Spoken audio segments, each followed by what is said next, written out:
Good morning. I'm really glad to be here. And yesterday being Teachers' Day, I thought it'll be good for me to start with belated Teachers' Day wishes to all the teachers out there.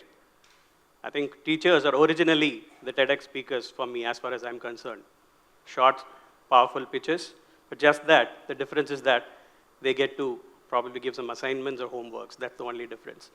But for that, I'm here to convey a few things to all of you all.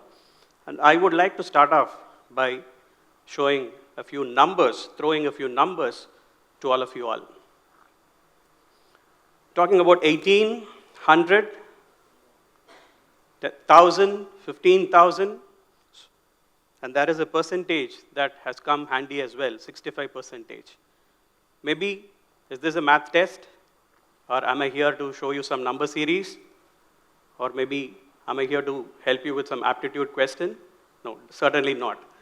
I've thrown these numbers so as to make me comfortable in terms of setting the context for today. And let me get into the reveal part of it as well.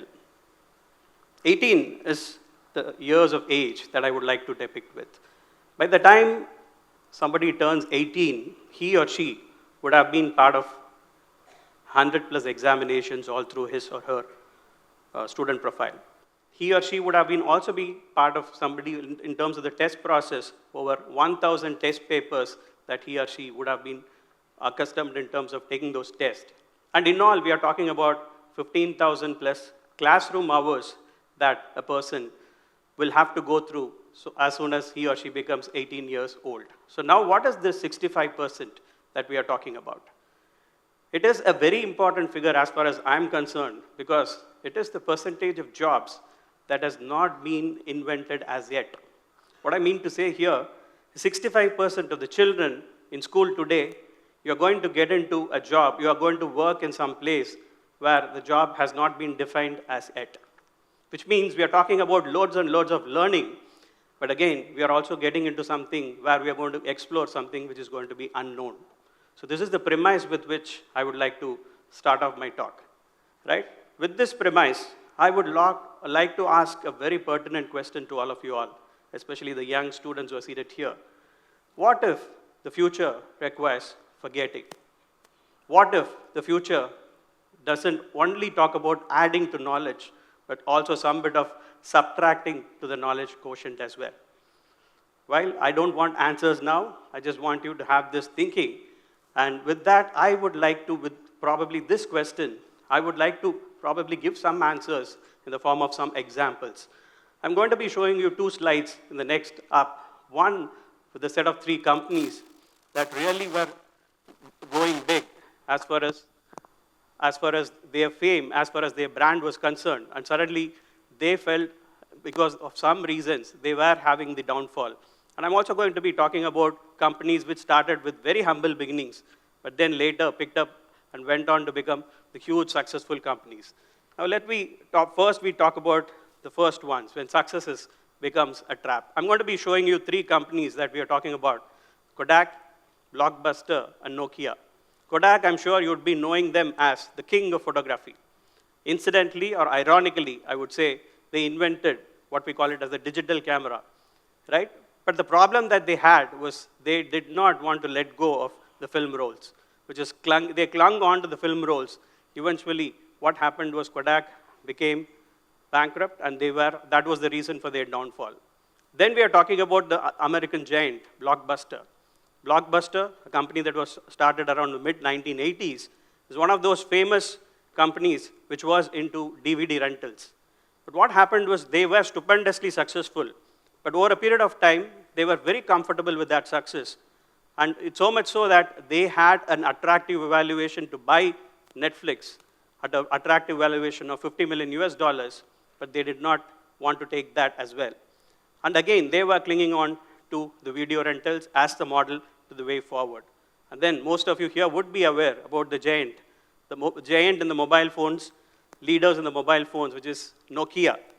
They underestimated the smartphones, or rather they were rigid in terms of not letting go of their own style of phone production, which eventually led to their downfall or dominance as well. right? They were clinging on to Symbian. I mean, I'm sure not many of you here would have heard about this OS called a Symbian OS. It was a legacy system back then. Now, we are talking about 3 companies which were super successful, but then they had to face their downfall because of reasons that we would like to explore in the next slide. But we are talking about these 3 companies that did not really probably realign. I would want to use that word. I would also want to give another set of context of successful companies which started from humble beginnings and went on to rule the world. Wherein their thinking, their ability to think differently, they made them giants. I'm talking about these 3 companies, Uber, Airbnb, and of course, Netflix. How many of you in this audience are aware that Uber, being the world's #1 taxi company, does not own a single taxi? So is the case with Airbnb. Airbnb, being the world's largest accommodation service provider, they don't own a hotel, they don't own a real estate, right? Uber became the world's #1 transportation company without owning a single taxi. Same is the case with Airbnb. Netflix, on the other hand, who was at the receiving end in terms of blockbuster, now became a superpower because they were able to foresee there was going to be an uprise in terms of internet adoption, because of which they started heavily banking on streaming. They were again yet another DVD rental organization, but then slowly they realized that there is a huge gap as far as streaming is concerned. They went on to that, and probably you know where Netflix is today. Now, you might probably feel that we talked about two sets of companies, one which were really mighty in their heydays, and then so slowly but surely they had a downfall. And then we are talking about another set of 3 companies, which were probably not doing great earlier, but then because of some reasons, they have become the superpower at what they are. Maybe you might feel that there might be 2 different reasons, there might be 2 different things because of either their failure or success. But I would all zero in on one aspect, one facet. What is that superpower that made these companies do what they were destined to do? Or rather, probably I would say, what is the next big superpower? Do I call it as learning? Yes, maybe yes. But I would say unlearning. That's the biggest superpower that these companies, whichever had their own rise or fall, were able to differentiate them with that of the others. Now, before I move on to the next slide, I want to also convey something to you as to why this learning, this process called as unlearning matters to all of us. Unlearning as a process is an innate ability every human being possesses. Not that we realize that quite often. There is a lot of thrust around the importance of learning. People talk a lot about learning, but not many a times we talk about the importance of unlearning. Let's take this example. It's a natural process. As children, we naturally have the tendency to unlearn. We first crawl, and then we unlearn. Only after we stop crawling, we'll be in a position to stand up, then walk. Accelerated walking results in running, so on and so forth. So it's an innate ability in a person which we'll have to just once in a while refresh. And it is also a process which is essential for a person's growth. There are thousands of examples around us. Nature has so many examples. I'm sure most of you have heard about the word chrysalis. It's the way how a caterpillar, from caterpillar it becomes a butterfly.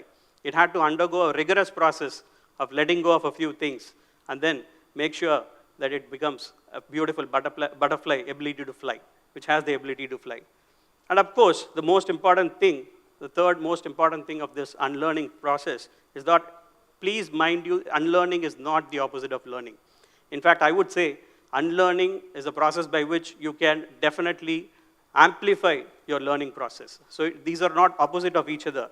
It is just that you need to upgrade your mind for what comes next.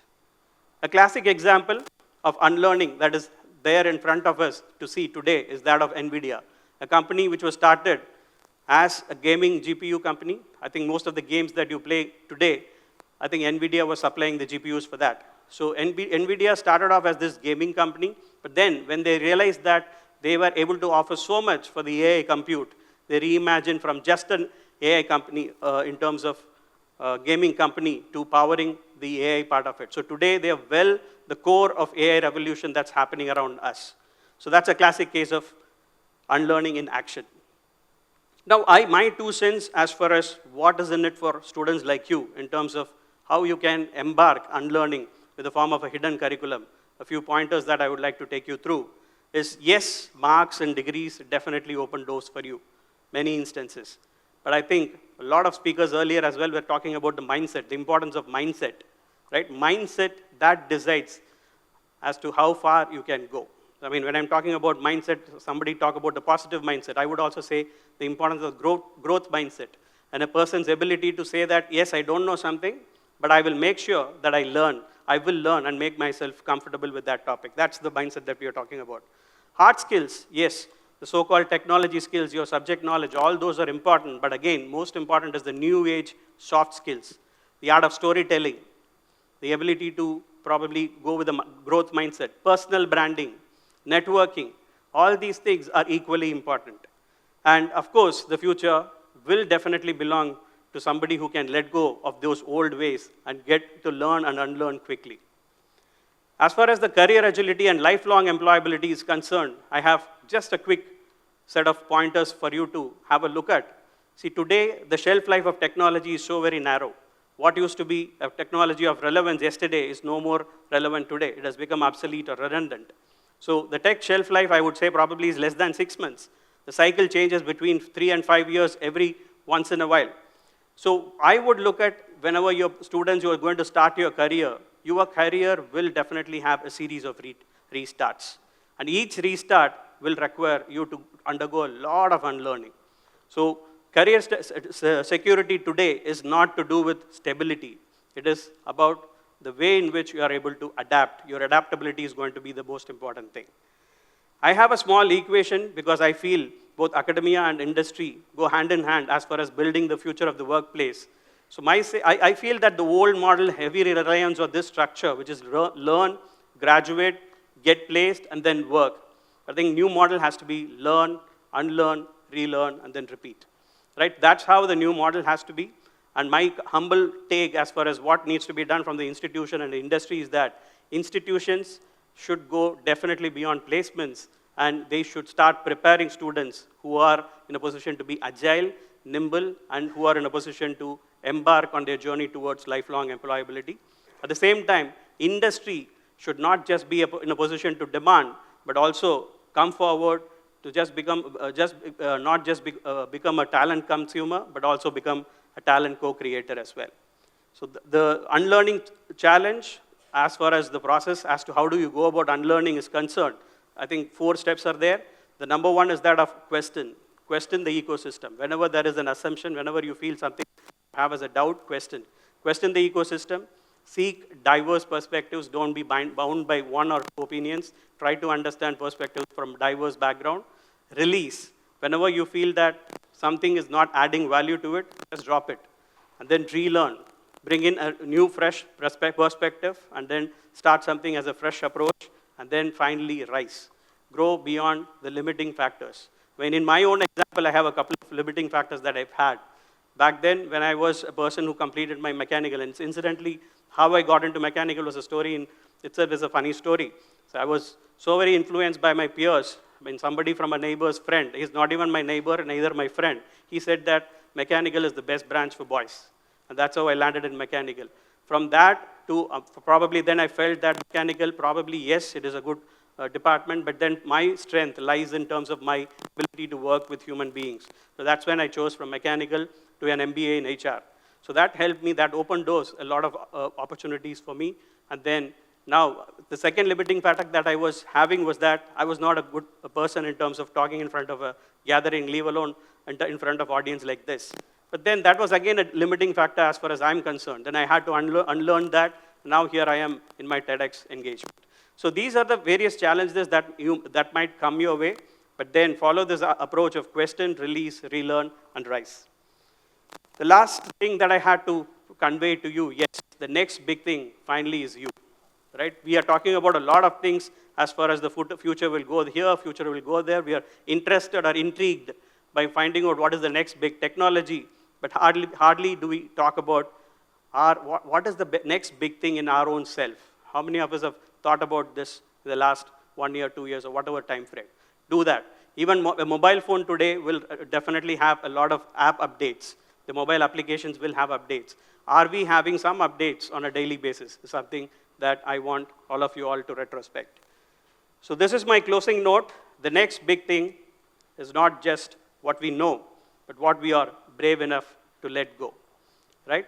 So this is my closing note. With that, I close by saying, do not despise the day of small beginnings. I repeat, do not despise the day on small beginnings. Thank you so much for the opportunity.